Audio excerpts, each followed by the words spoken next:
ก็ฟองหวานทั้งหมดเลยนะอุ้ยทำไมทำเป็นน่ะเออขวบไว้ขวบไว้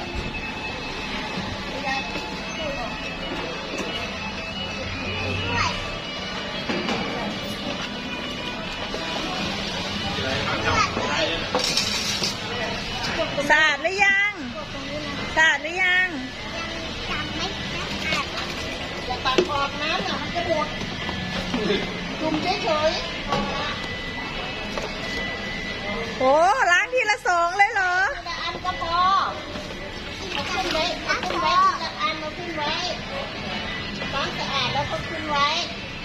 โอ้ยเก่งจังเลยหลานใครวะ